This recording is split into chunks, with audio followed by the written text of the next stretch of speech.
Assalamualaikum warahmatullahi wabarakatuh. Innal hamdalillah nahmaduhu wa nasta'inuhu wa nastaghfiruhu wa na'udzu billahi min syururi anfusina wa sayyiati a'malina. Man yahdihillahu fala mudhillalah wa man yudlil fala hadiyalah. Asyhadu an la ilaha illallah wahdahu la syarikalah wa asyhadu anna Muhammadan abduhu wa rasuluhu. Qala Allah ta'ala ya ayyuhalladzina amanu taqullaha haqqa tuqatih wa la tamutunna illa wa antum muslimun. Wa qala aidha ya ayyuhan nasu taqu rabbakumul ladzi khalaqakum min nafsin wahidah wa khalaqa minha zawjaha وبث منهما رجالا كثيرا ونساء واتقوا الله الذي تساءلون به والأرحام إن الله كان عليكم رقيبا. وقال أيضا يا أيها الذين آمنوا اتقوا الله وقولوا قولا سديدا يصلح لكم أعمالكم ويغفر لكم ذنوبكم ومن يطع الله ورسوله فقد فاز فوزا عظيما. أما بعد فإن أصدق الحديث كتاب الله وخير الهدي هدي محمد صلى الله عليه وسلم وشر الأمور محدثاتها فكل محدثة بدعة وكل بدعة ضلالة وكل ضلالة في النار. Jamaah salat maghrib dan para pendengar Radio Mu'adz yang dirahmati dan dimuliakan oleh Allah Subhanahu wa taala, kembali kita memanjatkan segala puji dan syukur kita atas kehadirat Allah Subhanahu wa taala, atas segala karunia dan nikmat yang telah Allah Subhanahu wa taala anugerahkan kepada kita semua. Dan khususnya di kesempatan kita di malam hari ini, alhamdulillah atas taufiknya kita bisa berkumpul bersama-sama di salah satu di antara rumah-rumah Allah Subhanahu wa taala. Kita melaksanakan kewajiban kita, yaitu melaksanakan sholat maghrib, dan seterusnya kita melanjutkan dengan amalan di antara amalan-amalan yang dicintai oleh Allah Subhanahu wa taala, yaitu majalisul dzikir, sebagaimana yang disabdakan oleh Rasulullah sallallahu alaihi wasallam. Beliau berpesan kepada para sahabatnya, apabila kalian melewati salah satu di antara taman-taman surga maka singgahlah. Kemudian para sahabat bertanya tentang apa itu taman-taman surga, maka Rasulullah sallallahu alaihi wasallam beliau menjawab, majalisuz dzikr, majelis yang di dalamnya dikaji tentang sesuatu yang mengingatkan seseorang kepada Allah Subhanahu wa taala. Kemudian salawat dan taslim semoga senantiasa tercurah kepada junjungan kita Nabi besar Muhammad sallallahu alaihi wasallam beserta keluarga, para sahabat dan orang-orang yang mengikuti beliau hingga hari kiamat kelak. Jamaah sekalian yang dirahmati dan dimuliakan oleh Allah Subhanahu wa taala, di kesempatan kita di malam hari ini, sebagaimana biasa, kajian disampaikan oleh Al-Ustadz Abu Qudamah Zain Zainal Mursalin LC hafizahullah ta'ala. Namun saat ini hingga beberapa hari ke depan beliau melaksanakan safar, dan semoga Allah Subhanahu wa ta'ala memudahkan perjalanan beliau, sehingga untuk kajian-kajian insyaallah akan disampaikan oleh beberapa asatidz yang telah diamanahkan oleh Al-Ustadz. Dan kebetulan pada malam hari ini kami diberikan kesempatan untuk mengisi kajian ini,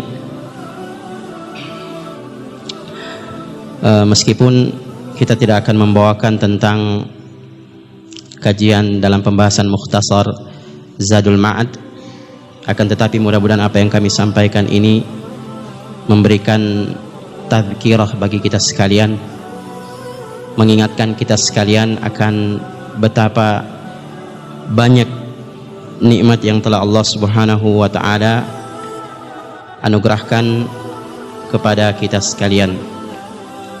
Allah Subhanahu wa taala berfirman, "Wa dzakir fa inna dzikra tanfa'ul mu'minin." Dan berikanlah peringatan karena sesungguhnya peringatan itu bermanfaat bagi orang-orang yang beriman.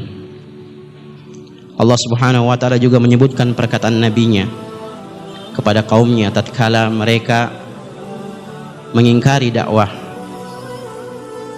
Nabinya pun mengatakan, "Fasatadhkuruna ma aqulu lakum wa ufawwidu amri ila Allah." Niscaya kalian akan mengingat apa yang aku katakan kepada kalian, dan aku menyerahkan urusanku kepada Allah Subhanahu wa taala. Maka peringatan-peringatan yang baik, segala perkataan yang mengajak seseorang di jalan Allah Subhanahu wa taala, maka akan menjadi ingatan bagi kita sekalian. Apakah hari ini? Kalau bukan hari ini, di suatu saat nanti tatkala keimanan kita naik, kalau bukan kita di dunia, maka di akhirat kelak kita akan mengingat orang-orang yang pernah mengatakan kebaikan kepada kita. Ikhwatal iman yang dirahmati dan dimuliakan oleh Allah Subhanahu wa taala. Adapun pembahasan kita di kesempatan malam hari ini adalah sebuah hadis yang diriwayatkan oleh Abu Hurairah radhiyallahu taala anhu, riwayat Muslim. Hadis ini merupakan salah satu di antara kisah yang dikisahkan oleh Rasulullah sallallahu alaihi wasallam kepada para sahabatnya dan kepada kita sekalian tentunya,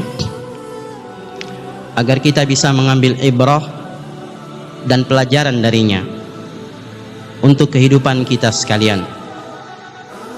Ya, salah satu di antara cara Allah Subhanahu wa taala menguatkan hambanya dengan petunjuk adalah dengan mengabarkan kepada mereka tentang kisah-kisah umat-umat terdahulu, sebagaimana Allah kabarkan di dalam Al-Quran, yang tujuannya adalah untuk mengingatkan kita sekalian bahwa kita bukan orang yang pertama dan kita bukan orang yang paling susah. Maka dengannya hendaknya kita bersabar bahwa janji Allah Subhanahu wa taala itu adalah hak. Baik, adapun kisah kita kali ini adalah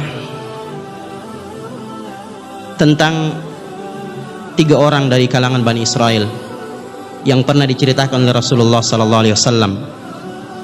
Beliau bersabda, "Wa an Abi Hurairah radhiyallahu taala anhu annahu sami'a an-nabiy sallallahu alaihi wasallam yaqulu."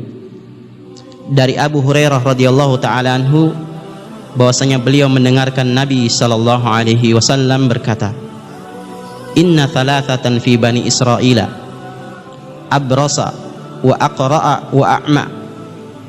Sesungguhnya dahulu ada 3 orang dari kalangan Bani Israel.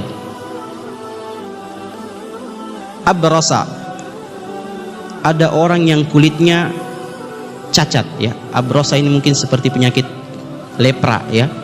Abros. Kemudian wa aqra'a, orang yang kepalanya juga cacat, botak. Ya, botaknya karena memang dia punya penyakit di kepalanya, ya, cacat sehingga tidak bisa tumbuh rambut.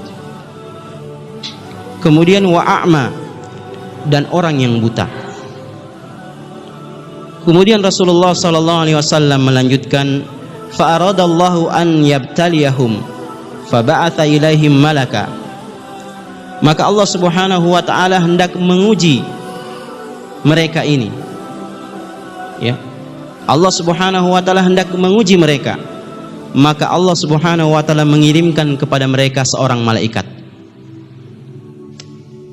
Malaikat yang datang kepada mereka ini malaikat yang menyerupai seorang manusia. Ya, biasanya malaikat datang kepada para rasul Allah Subhanahu wa taala atau para nabinya dalam rupa seorang manusia, sebagaimana juga malaikat Jibril alaihissalam yang pernah datang kepada Nabi sallallahu alaihi wasallam yang mengajarkan tentang prinsip-prinsip Islam yang dikenal dengan hadis Jibril, yang juga disaksikan oleh para sahabat yang lain, tetapi para sahabat tidak mengetahui kalau itu malaikat. Nanti setelah dikabarkan oleh Rasulullah sallallahu alaihi wasallam. Baik. Kemudian fa'atal abrasa, maka dia pun mendatangi yang pertama itu al-abros, orang yang penyakit kulit ini. Kemudian malaikat ini mengatakan, ayyu syai'in ahabbu ilaika, ya, apa sesuatu yang paling engkau inginkan, ya. Malaikat ini bertanya karena namanya ujian, ya. Allah mengirimkan malaikat ini untuk menguji mereka. Maka malaikat ini bertanya, apa sesuatu yang paling engkau inginkan? Kemudian orang ini menjawab, launun hasanun wa jildun hasanun wa yadhhabu anni alladhi qad qadharani alladhi qad qadhirani an-nasu. Rupa yang bagus, kulit yang indah, dan agar penyakit yang menjadikan orang itu jijik kepadaku hilang dariku. Ya, itu keinginannya yang paling dia inginkan. Kemudian Rasulullah sallallahu alaihi wasallam menyebutkan, famasahahu fadhahaba anhu qadrahu atau qadharuhu wa utiya launan hasanan wa jildan hasanan. Maka kemudian malaikat ini mengusap orang tersebut, ya, diusap ini, ya. Kemudian hilanglah darinya penyakitnya. Kemudian dia pun dianugerahkan rupa yang tampan dan kulit yang indah, ya. Kemudian malaikat ini kembali melanjutkan, fa ayyul mali ahabbu ilaika, harta apa yang paling engkau suka? Kemudian orang ini menjawab, al-ibl, onta. Di sini disebutkan perawi ini ragu apakah onta atau sapi, ya. Tetapi di sini nampaknya yang dirojihkan adalah onta, ya, onta. Kemudian fa'utiya naqatan usyara, maka dia pun diberikan seekor onta yang sedang bunting, ya. Kemudian malaikat ini mendoakan kepadanya, faqala barakallahu laka fiha, semoga Allah Subhanahu wa taala memberkahi padamu pada onta ini. Kemudian setelah itu malaikat ini pun mendatangi al-aqra yang botak. Kemudian dia mengatakan, ayyu syai'in ahabbu ilaika, ya, apa yang paling engkau inginkan, ya, sesuatu yang paling engkau cintai itu apa? Dia pun mengatakan, sya'run hasanun wa yadhhabu anni hadha alladhi qad qadirani an-nas. Aku inginkan adalah rambut yang indah dan agar penyakit di kepalaku ini hilang yang menjadi sebab manusia itu jijik denganku. Ya, nampaknya bukan hanya sekedar botak saja, tapi ada penyakit di dalam kepalanya, ya, sehingga orang-orang pun jijik dengannya. Nah, dia inginkan agar itu hilang. Kemudian Rasulullah sallallahu alaihi wasallam menyebutkan, famasahahu fadhahaba anhu wa utiya sya'ran hasana.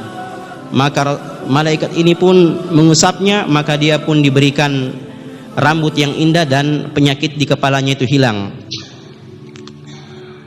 Kemudian malaikat ini mengatakan, fa ayyul mali ahabbu ilaika, harta apa yang paling engkau inginkan?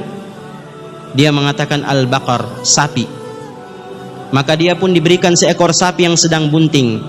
Kemudian malaikat ini pula mendoakan, barakallahu laka fiha, semoga Allah Subhanahu wa taala memberkahi sapimu ini.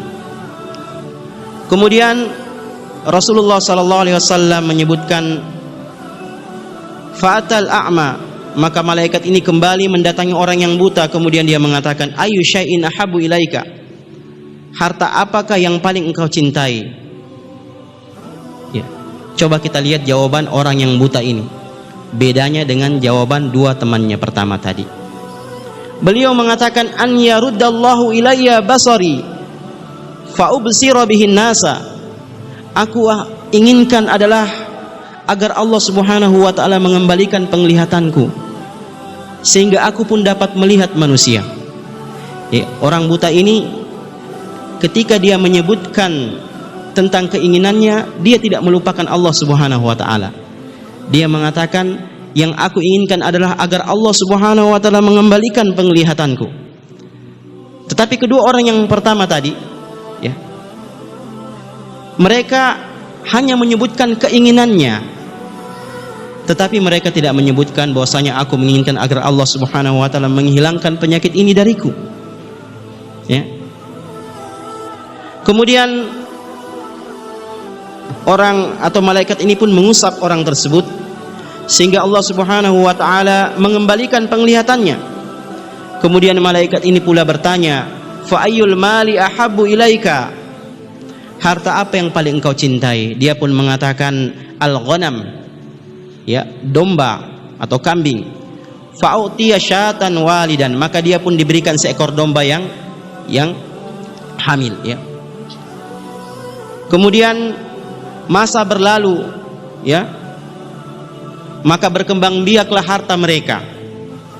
Onta pun berkembang biak menjadi satu lembah, ya, artinya banyak. Sapi pun juga berkembang biak menjadi satu lembah, juga banyak. Kambing pun demikian, berkembang menjadi satu lembah. Sebagaimana yang kita sebutkan tadi, bahwasanya di awal Allah Subhanahu wa taala memang sengaja mengutus malaikat ini untuk menguji mereka bertiga ini. Ya. Maka setelah mereka diberikan nikmat yang banyak oleh Allah Subhanahu wa taala, maka saatnya Allah Subhanahu wa taala memberikan ujian kepada mereka. Kemudian datanglah malaikat itu, ya, kepada al-abras, orang yang berpenyakit kulit yang pertama tadi. Fi suratihi wa hayatihi. Malaikat ini datang kepadanya dalam rupa sebagaimana dia dahulu. Rupa yang kulit yang cacat. Ya. Jadi dia datang dalam keadaan seperti dia dahulu sebelum dia mendapatkan nikmat dari Allah Subhanahu wa taala. Kemudian dia datang kepada orang ini, kemudian malaikat ini mengatakan, rajulun miskinun, aku adalah seorang yang miskin yang telah terputus segala jalan bagiku dalam perjalanan ini. Ya. Artinya dia kehabisan bekal dalam perjalanan ini. Fala balaghali al-yauma illa billahi thumma bik. Maka tidak ada jalan bagiku pada hari ini yang bisa menolongku kecuali Allah Subhanahu wa taala, kemudian dengan sebab engkau. Kemudian malaikat ini mengatakan, as'aluka billadzi a'taka al-launal hasana wal jildal hasana wal mal ba'iran. Aku meminta kepadamu atas nama Dia, yaitu Allah Subhanahu wa taala, yang telah memberikan kepadamu, ya, rupa yang indah, kemudian kulit yang bagus dan harta. Aku meminta seekor saja, ya, seekor onta saja, sehingga aku bisa meneruskan perjalananku. Ya. Apa yang dia jawab? Al-huququ katsirun, ya. Orang ini pun mengatakan, hak-hak tanggunganku masih banyak. Masya Allah, dia telah memiliki satu lembah onta. Ya. Orang ini hanya meminta satu ekor onta saja. Bahkan dia datang dengan rupa dahulu dia. Tujuannya apa? Untuk mengingatkan dia di masa-masa yang lalu akan bagaimana keadaannya dahulu, kemudian Allah Subhanahu wa taala memuliakan dirinya. Akan tetapi dia tidak mengingat hal itu. Ya. Bahkan dia mengatakan hak-hak tanggunganku masih banyak. Mungkin bisa katakan ini hanya sekedar basa-basi saja, ya, untuk menolak permintaan. Kemudian malaikat ini mengatakan, ka'anni a'rifuka, seakan-akan nampaknya saya mengenalmu. Ya. Jadi malaikat ini memberikan suatu isyarat bahasa untuk mengingatkan dia akan nikmat dahulu. Malaikat ini mengatakan, seakan-akan saya mengenalmu. Bukankah kamu dahulu adalah seorang yang memiliki cacat pada kulit Anda sehingga menyebabkan orang-orang itu jijik kepadamu? Ya. Engkau dahulu adalah orang yang fakir, kemudian Allah Subhanahu wa taala menganugerahkan kepadamu kekayaan. Ya. Apa yang dia jawab orang ini? Dia mengatakan, innama wurithu hadzal mala kabiran an kabir. Sesungguhnya aku mendapatkan harta ini adalah warisan dari nenek moyangku. Ya. Jadi sama sekali dia tidak mengingatnya. Ya. Dia ingkar akan nikmat Allah Subhanahu wa taala. Kemudian malaikat ini mengatakan, faqala in kunta kadziba, ya, fasayyarakallahu ila ma kunta. Apabila engkau bohong, maka niscaya Allah Subhanahu wa taala akan mengembalikan kepadamu pada keadaanmu semula. Kemudian berlalulah malaikat ini dan mendatangi orang yang kedua, yaitu orang yang botak. Dia pun mendatangi dalam rupa dahulu dia, orang yang botak yang tidak memiliki rambut, kemudian karena penyakit yang ada di kepalanya yang menyebabkan orang itu jijik dengannya. Dan dia pun mengatakan sama seperti saudaranya, ya, temannya yang pertama, bahwasanya saya ini adalah orang miskin, terputus jalan bagiku dalam perjalananku ini. Kemudian dia meminta kepadanya seekor sapi yang dia miliki, satu lembah pula dia miliki. Dan orang ini pun menjawab sama persis dengan temannya yang pertama, ya, sama persis dengan temannya yang pertama. Maka malaikat ini mengatakan, jikalau seandainya engkau bohong, ya, fasayyarakallahu ila ma kunta, maka niscaya Allah Subhanahu wa taala akan mengembalikan seperti keadaanmu semula. Kemudian malaikat ini berlalu dan dia pun mendatangi orang yang ketiga, yaitu orang yang buta dalam keadaan seperti dia dahulu. Kemudian malaikat ini mengatakan, rajulun miskinun wa ibnus sabil in qata'at biyal hibalu fi safari fala balagha li al yawma illa billahi thumma bik. Ya, aku adalah seorang yang miskin, orang yang terputus perjalanan, tidak ada bekal, ya, dalam perjalanan ini, maka tidak ada yang bisa membantuku pada hari ini kecuali atas kehendak Allah Subhanahu wa taala, kemudian sebab engkau. Maka dia mengatakan, as'aluka billadzi radda alaika basaraka syatan. Aku meminta kepadamu atas nama Allah Subhanahu wa taala yang telah memberikan atau mengembalikan kepadamu penglihatanmu seekor domba saja, agar aku bisa melanjutkan perjalananku. Kemudian orang ini mengatakan, ya,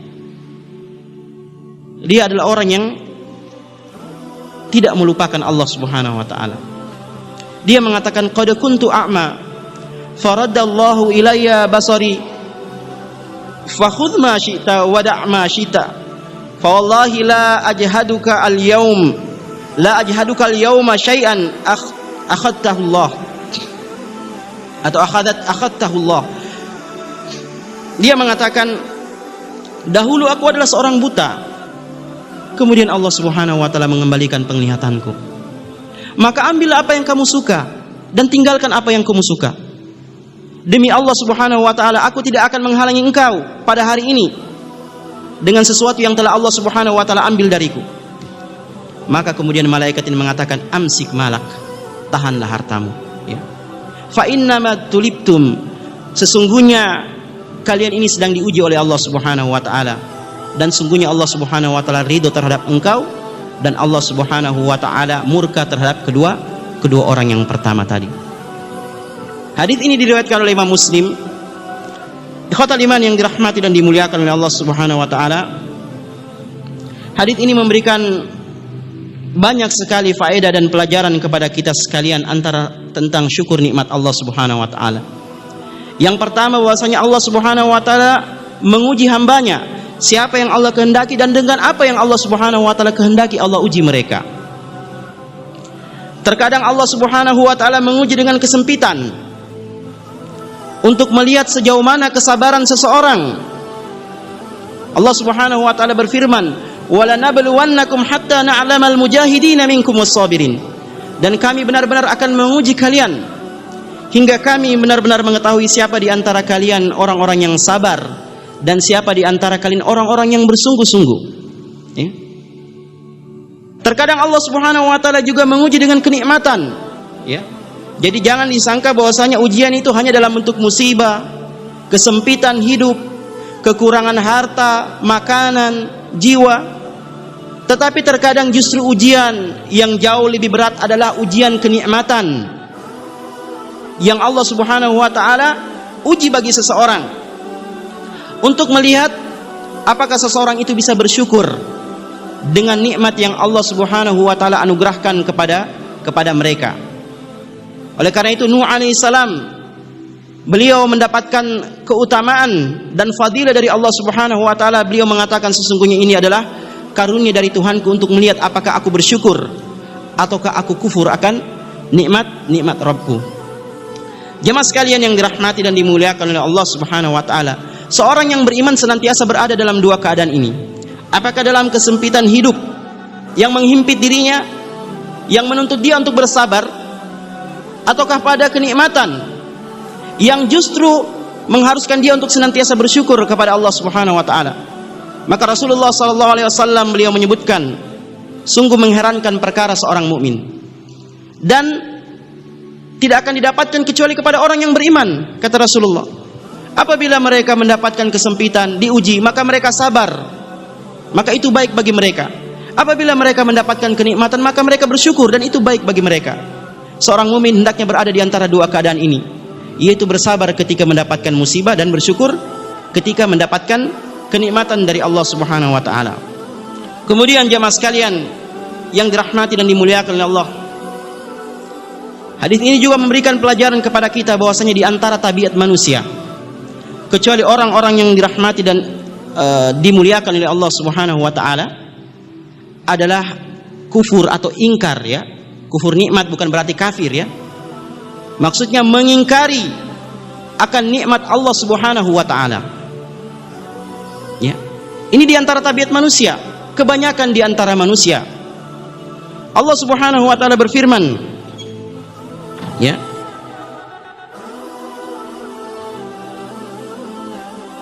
Di dalam surat Al-Adiyat Allah berfirman, Bismillahirrahmanirrahim, wal adiyati dhabha fal muriyati qadha fal mughirati subha fa atharna bihi naq'a fa wasatna bihi jam'a innal insana li rabbih lakanud. Sesungguhnya manusia itu terhadap nikmat Tuhannya amat sangat ingkar. Innal insana li rabbih lakanud. Di sana ada dua penguat, bahkan diawali dengan sumpah dari Allah Subhanahu wa taala untuk memberikan pernyataan bahwa memang manusia benar-benar seperti itu. Innal insana li rabbih lakanud. Sesungguhnya manusia itu amat sangat ingkar kepada Tuhannya. Ikhwatal iman yang dirahmati dan dimuliakan oleh Allah Subhanahu wa taala, sebagaimana keadaan yang diceritakan oleh Rasulullah sallallahu alaihi wasallam dalam hadis ini. Bagaimana mereka ketika diberikan nikmat oleh Allah Subhanahu wa taala dalam keadaan miskin, dalam keadaan berpenyakitan, kemudian Allah menganugerahkan nikmat kepada mereka, memuliakan mereka, akan tetapi mereka sedikit pun tidak mengingat akan hal itu. Oleh karena itu Allah Subhanahu wa taala menyebutkan akan tabiat ini dalam Al-Qur'an. Allah Subhanahu wa taala berfirman, "Fa idza massal insana durrun da'ana thumma idza khawalnahu ni'matan minna qala innama utituhu ala ilm." Apabila manusia ditimpa oleh kesempitan, kemudaratan, maka mereka berdoa kepada kami. Thumma idza khawalnahu ni'matan minna, kemudian ketika kami hilangkan nikmat dari kami hilangkan kemudaratan itu, atau kami berikan kepada dia nikmat dari kami, qala, dia pun mengatakan innama utituhu ala ilm. Sesungguhnya aku diberikan hal itu atas dasar ilmu yang ada padaku. Subhanallah. Ya. Bal hiya fitnatun walakinna aktsarum la ya'lamun. Bahkan dia merupakan ujian, akan tetapi kebanyakan mereka tidak mengetahuinya. Allah Subhanahu wa taala juga berfirman, "Wa idza massal insana durrun da'a rabbahu muniban ilaihi." Dan apabila manusia ditimpa oleh kesempitan, kemudaratan, maka mereka berdoa kepada Tuhannya dengan meluruskan diri kembali kepada Allah Subhanahu wa taala. Bahkan mereka yang musyrik meninggalkan sesembahan mereka. Kemudian kata Allah Subhanahu wa taala, "Tsumma idza khawwalahu ni'matan minhu nasiya ma kana yad'u ilaihi min qabl." Kemudian tatkala kami berikan kepada mereka nikmat tersebut, maka mereka lupa apa yang pernah mereka doakan terdahulu. Ya. Ini adalah tabiat manusia. Semoga Allah Subhanahu wa taala menyelamatkan kita dari tabiat ini. Jemaah sekalian yang dirahmati dan dimuliakan oleh Allah Subhanahu wa taala, bahkan tabiat ini terbawa bukan hanya muamalah seorang dengan Rabbnya, akan tetapi tabiat ini juga terbawa dalam muamalah mereka sesama manusia. Kebanyakan orang telah mendapatkan kebaikan dari orang lain. Ketika mereka berada pada posisi yang lebih tinggi, mereka melupakan orang-orang yang telah berbuat baik kepada mereka. Manusia melupakan kebaikan Oleh karena itu Allah Subhanahu wa taala atau Rasulullah sallallahu alaihi wasallam beliau menyebutkan bahwasanya tidak bersyukur kepada Allah Subhanahu wa taala orang yang tidak berterima kasih kepada manusia. Melalui kisah ini Rasulullah sallallahu alaihi wasallam mengingatkan kepada kita sekalian agar jangan kita melupakan yang pertama Allah Subhanahu wa taala sebagai pemberi nikmat, musabbibul asbab. Yang kedua agar jangan kita melupakan orang-orang yang pernah berjasa dengan kita. Oleh karena itu ketika terjadi percekcokan atau pertikaian antara kaum Aus dan Khazraj tatkala Rasulullah sallallahu alaihi wasallam hijrah ke Madinah, kemudian atas provokasi dari tokoh kemunafikan, ya, maka mereka kembali bangga dengan keberadaan mereka masing-masing sehingga muncul kembali permusuhan di antara mereka. Maka Allah Subhanahu wa taala mengingatkan mereka, wadhkuru ni'matallahi in kuntum a'da'an fa'allafa baina qulubikum fa asbahtum bi ni'matihi ikhwana. Ya, dan ingatlah akan nikmat Allah Subhanahu wa taala ketika dahulu kalian itu bermusuhan, fa'allafa baina qulubikum, maka Allah Subhanahu wa taala menyatukan hati-hati kalian, maka kalian pun menjadi orang-orang yang bersaudara.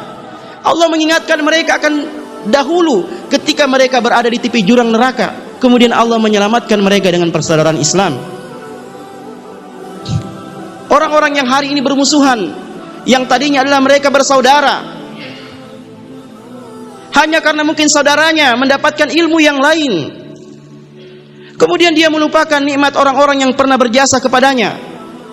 Ingatlah dahulu ketika kalian dalam keadaan jahil, tidak ada orang yang lahir dalam keadaan alim. Semua orang berasal dari jahil.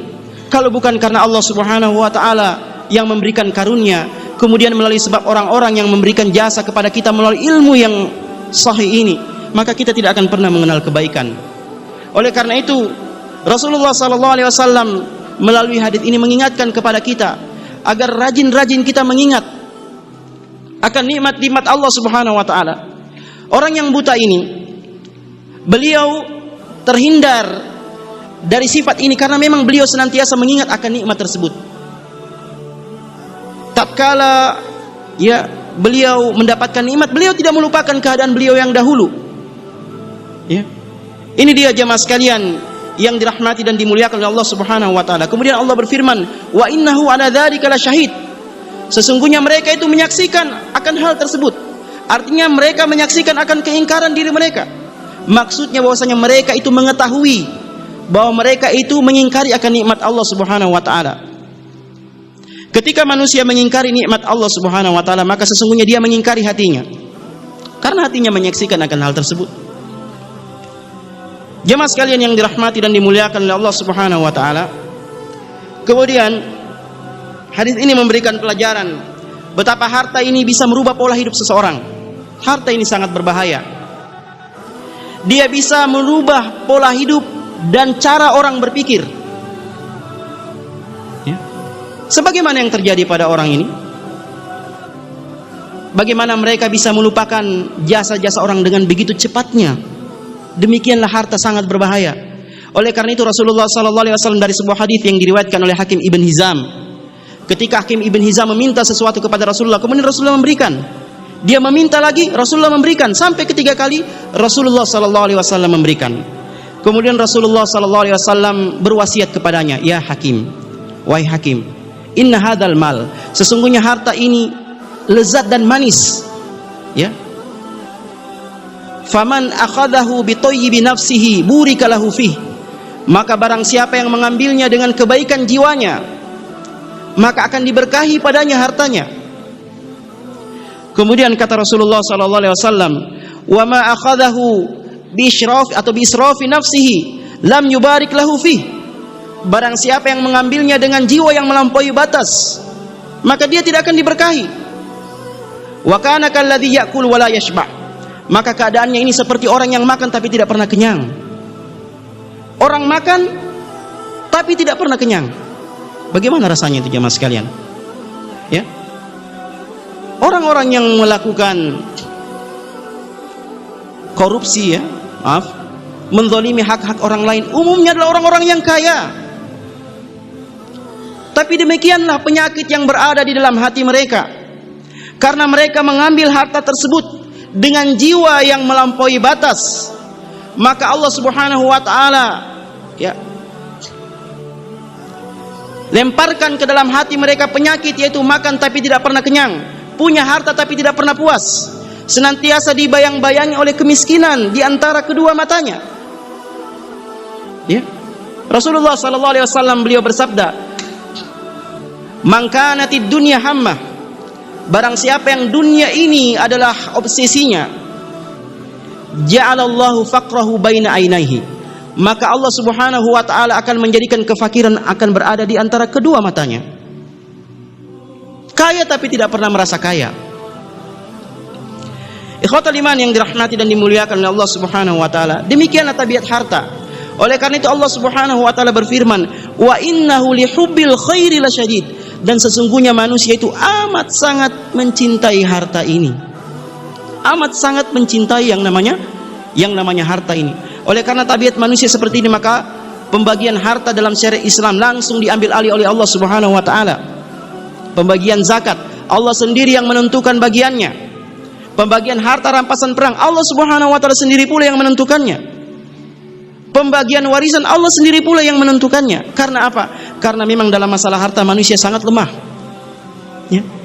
Dalam masalah harta manusia sangat lemah. Oleh karena itu jemaah sekalian yang dirahmati dan dimuliakan oleh Allah Subhanahu wa taala, karena harta itu memiliki tabiat seperti itu, maka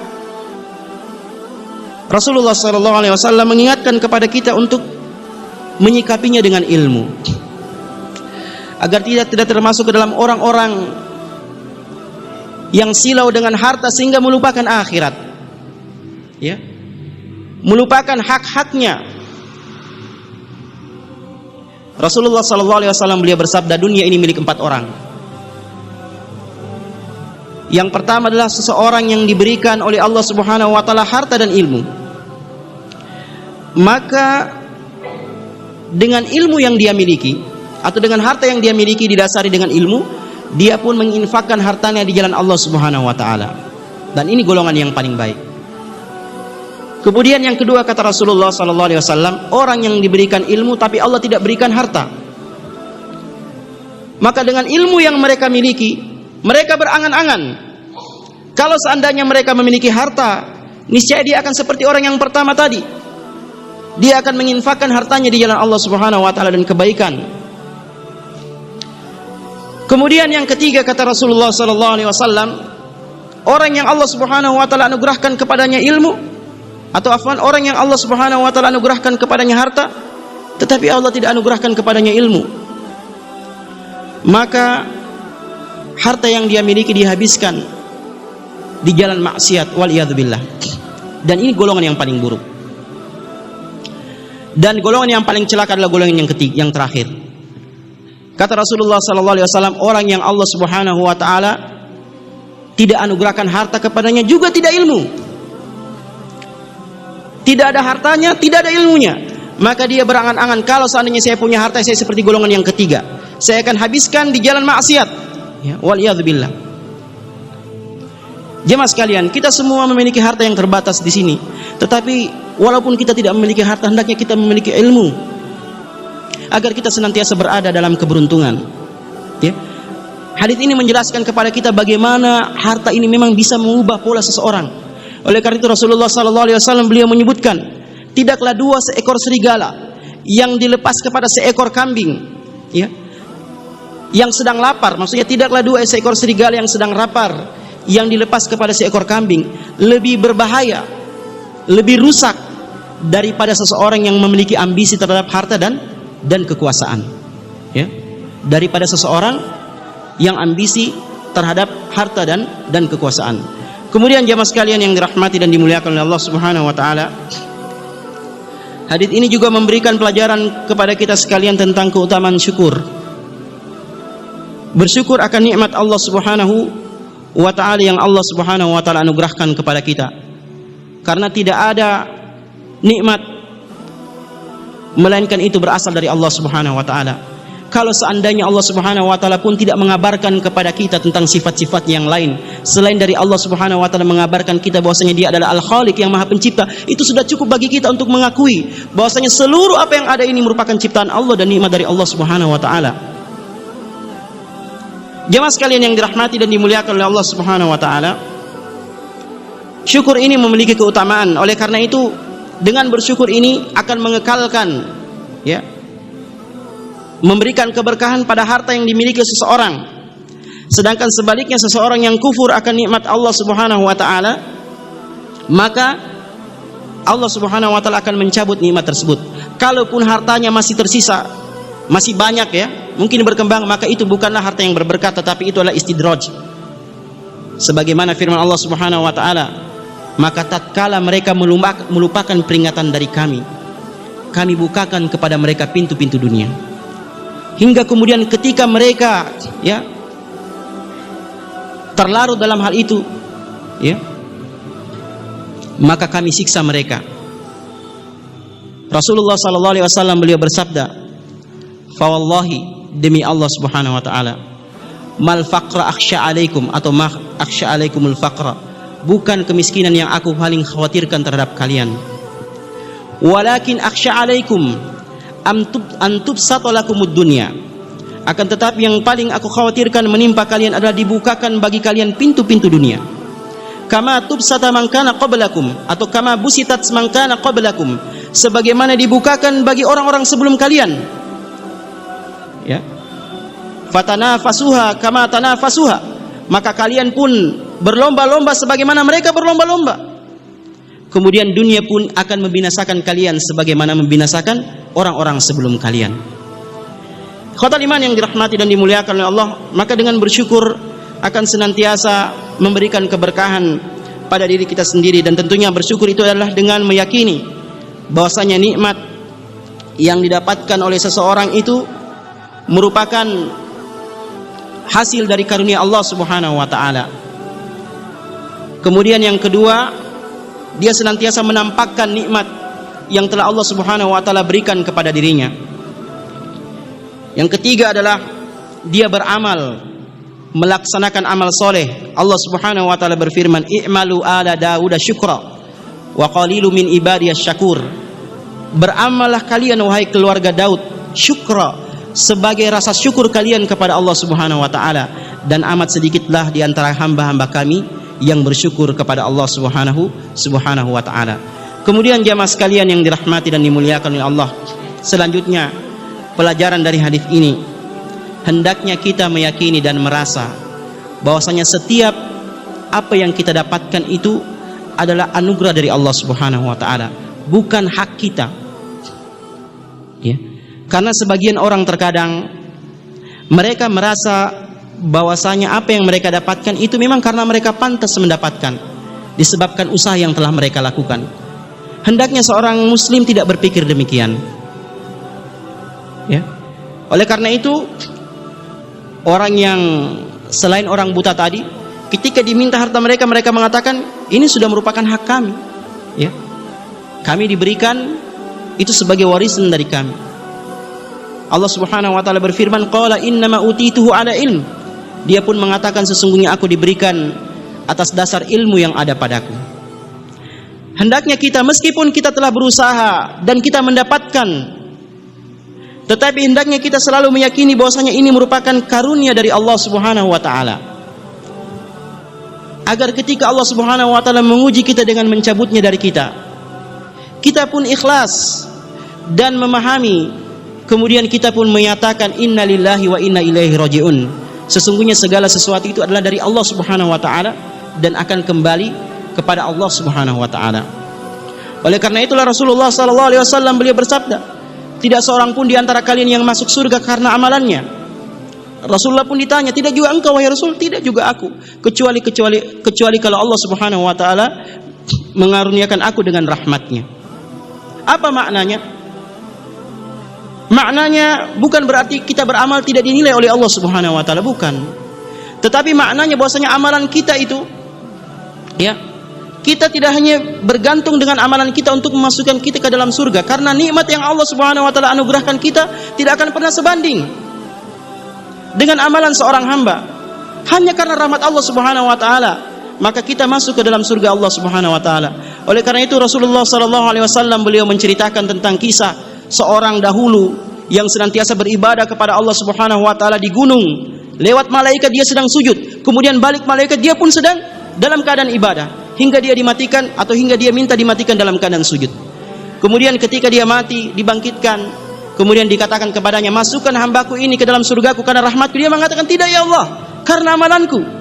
Kemudian dikatakan, masukkan karena rahmatku. Tidak ya Allah, karena amalanku. Sampai 3 kali. Kemudian kata Allah Subhanahu wa taala, kalau begitu timbang amalannya dengan satu nikmat yang aku berikan kepadanya. Maka disebutkan, ditimbang seluruh amalannya yang dia lakukan, sujud sepanjang hidupnya, dengan satu saja nikmat Allah yang Allah anugerahkan kepada dirinya, ya, kalau saya tidak salah dengan 1 biji matanya, ditimbang, maka seluruh amalan yang dia lakukan tidak mampu melebihi satu nikmat Allah Subhanahu wa taala. Oleh karena itu jemaah sekalian yang dirahmati dan dimuliakan oleh Allah, jangan kita pernah merasa bahwasanya apa yang kita dapatkan ini merupakan hasil dari usaha kita semata. Kalau bukan karena Allah Subhanahu wa taala, maka kita tidak akan bisa melakukan hal tersebut. Kemudian ikhwatal iman yang dirahmati dan dimuliakan oleh Allah Subhanahu wa taala, hadits ini memberikan pelajaran kepada kita sekalian bahwa harta ini merupakan ujian bagi kita sekalian. Oleh karena itu para sahabat dahulu mereka mengatakan, kami diuji dengan kemiskinan dan kesempitan, kami bersabar. Tetapi ketika kami diuji dengan kenikmatan, amat sedikit di antara kami yang bisa melaluinya. Karena memang ujian kenikmatan itu jauh lebih dahsyat daripada ujian kesabaran. Karena ketika seseorang diuji dengan kesabaran, diuji dengan kesempitan, umumnya seseorang itu mengenal Robnya dan kembali kepada Robnya. Tetapi ketika seseorang diuji dengan kesenangan, umumnya manusia menjadi lupa akan Robnya, lupa akan sang pemberi nikmat. Semoga Allah Subhanahu wa taala menganugerahkan kepada kita hidayah dan petunjuk, dan semoga Allah Subhanahu wa taala senantiasa memberikan harta kepada kita, harta yang berberkah, yang memberikan manfaat baik bagi diri kita, keluarga kita, dan kaum muslimin secara umum. Saya kira apa yang saya sampaikan demikian, mudah-mudahan kita bisa mengambil ibrah dari kisah ini. Dan saya akhiri, sallallahu ala nabiyina Muhammad wa akhir da'wana alhamdulillahi rabbil alamin. Baik, barakallahu fiik wa jazakallahu khairan. Kita ucapkan kepada Al-Ustadz yang telah memberikan paparan materi di kesempatan malam ini, dan kami persilahkan bagi para jemaah sekalian apabila memiliki pertanyaan. Silahkan Pak, ada mic.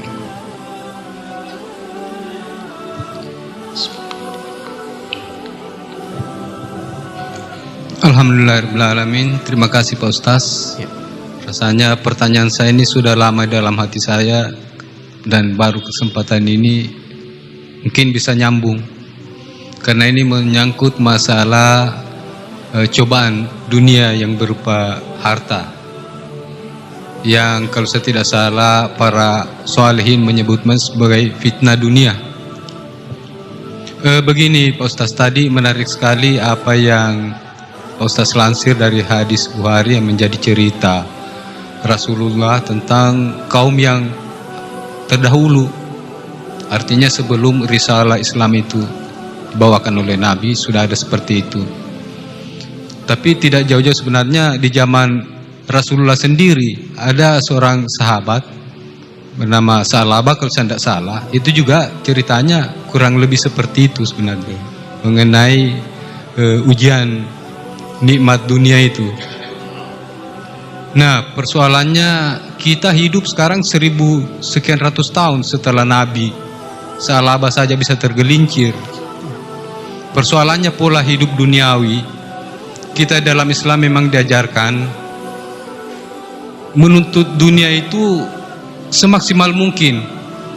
Katakan seolah-olah engkau akan hidup selamanya. Tapi akhiratnya juga harus maksimal juga. Seolah-olah engkau akan mati besok. Artinya sini konsepnya keseimbangan. Nah, ini juga masih kadang-kadang kita tabiat manusia ini, karena di era kita sekarang ini ya kehidupannya konsumtif. Jauh sekali kalau kita bandingkan di era para pendahulu kita. Saya khawatir apakah nanti Nabi, Rasulullah Muhammad SAW masih mau mengakui kita sebagai pengikutnya yang konsisten, yang concern dengan ajarannya. Karena hidup dunia itu mereka contohkan. Rasulullah kehidupannya, para sahabat, para khalifah, kemudian tabiin, orang saleh, waliullah itu memilih kehidupan yang lebih menitik beratkan kepada akhiratnya. Tadi khutbah Jumat juga diangkat masalah ini.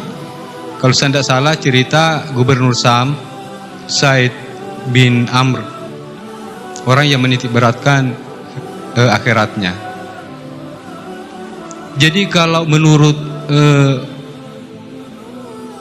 pencermatan saya dalam kehidupan para pendahulu kita itu, bandingkan kehidupan kita sekarang, itu di bawah standar. Mereka hidup di bawah kelayakan sebenarnya. Bisa kita lihat seperti itu. Ali bin Abi Thalib radhiyallahu an, itu kan orang yang hidup sangat di bawah kelayakan kalau menurut saya. Nah, ini pertanyaan saya. Apakah kita sekarang ini bukan yang diberikan ujian yang apa namanya tadi itu, yang sudah jauh dari pola yang dicontohkan Rasul? Terima kasih Ustaz. Assalamualaikum warahmatullahi wabarakatuh. Waalaikumsalam warahmatullahi wabarakatuh. Ya, jazakallahu khairan atas pertanyaannya. Ya, ya memang apabila kita melihat dan kita membandingkan antara kehidupan sahabat dahulu, memang tidak bisa kita bandingkan dengan kehidupan sekarang. Ini ketika kita berbicara dalam kehidupan mereka dengan kehidupan kita, karena Rasulullah SAW telah menetapkan khairun nasi qarni thumma alladhina yalunahum thumma alladhina yalunahum. Sebaik-baik kurun adalah pada masaku ini, kemudian setelahnya dan setelahnya. Oleh karena itu 3 kurun yang terbaik, ya, zamannya para sahabat, zamannya para tabi'in, dan zamannya para tabi'ut tabi'in, dan tidak akan kembali lagi kurun itu. Ya, itu adalah kurun yang terbaik, yang terlahir manusia-manusia yang terbaik. Orang-orang yang menemani Rasulullah SAW adalah manusia-manusia yang terbaik, yang Allah Subhanahu wa taala telah melihat keadaan hati mereka, sehingga Allah Subhanahu wa taala pilih mereka untuk menemani Rasulullah SAW. Para sahabat bukan orang yang tidak mau harta, ya, karena tabiat manusia itu orang mau harta. Dan tidak juga kita bisa mengatakan bahwasanya para sahabat itu hidup di bawah standar kelayakan, tidak. Karena sahabat juga banyak yang kaya, Utsman bin Affan, Abdurrahman ibn Auf. Tetapi di tengah-tengah kekayaan yang mereka rasakan, justru di situ mereka senantiasa menangis dan takut kepada Allah Subhanahu wa taala. Ya. Dan takut kepada Allah Subhanahu wa taala. Abdurrahman bin Auf berulang kali menangis kalau mengingat tentang sahabatnya. Ya. Mus'ab ibn Umair, ya. Mereka bukan tidak punya harta, bukan, tetapi memang mereka adalah orang-orang yang memiliki himmah terhadap akhirat itu begitu besar. Ali bin Abi Thalib radhiyallahu taala anhu, beliau mengatakan, sesungguhnya dunia ini, ya, akan berlalu. Ya, irtahalatid dunya mudbira. Sesungguhnya dunia ini akan berlalu dan akhirat akan datang menjelang. Dan masing-masing keduanya itu memiliki anak-anak. Kata Ali bin Abi Thalib, maka jadilah kalian anak-anak akhirat dan janganlah kalian menjadi anak-anak dunia. Karena pada hari ini ada amalan, tidak ada hisab. Tetapi hari esok ada hisab, tidak ada lagi amalan. Ya, bukan mereka tidak menginginkan harta, di sekeliling mereka banyak harta. Umar bin Khattab radhiyallahu taala anhu, tatkala beliau di masa kekhalifahan beliau, tatkala Baitul Maqdis telah berada di tangan kaum muslimin, waktu itu kuncinya itu hendak serah terima, ya, dari rahib ke khalifah. Karena rahib ini mengetahui memang yang akan menerima kunci ini melalui kitab mereka, tentunya sudah dikabari bahwa yang akan menerima kunci ini ada seseorang bernama Umar. Ain, mim dan ro. Yang pertama dikira Amr, ya, Amr bin As. Padahal bukan beliau, bukan ini yang kami maksud katanya. Kemudian ternyata Umar bin Khattab. Waktu itu Umar datang dengan menggunakan pakaian yang banyak tambalannya. Ya. Kemudian sahabat mengatakan, "Wahai Amirul Mukminin, tidakkah engkau mengganti pakaian dengan sesuatu yang lebih bagus karena engkau akan berhadapan dengan tokoh orang Nasrani?" Ya. Apa yang dikatakan oleh Umar bin Khattab atau tokoh orang Yahudi? Umar bin Khattab mengatakan bahwasanya kita adalah suatu kaum yang dimuliakan oleh Allah Subhanahu wa taala dengan Islam. Barang siapa yang mencari kemuliaan selain dari Islam ini, ya, maka Allah Subhanahu wa taala akan menghinakannya. Ya. Jadi para sahabat ini mereka memiliki harta, tetapi hima mereka bukan pada harta. Ya. Oleh karena itu Abu Bakar As-Siddiq, beliau berdoa kepada Allah Subhanahu wa taala agar Allah menjadikan harta itu berada dalam tangannya, bukan dalam hatinya. Harta yang mereka miliki itu sebatas hanya dalam tangan mereka, tidak pada hati mereka.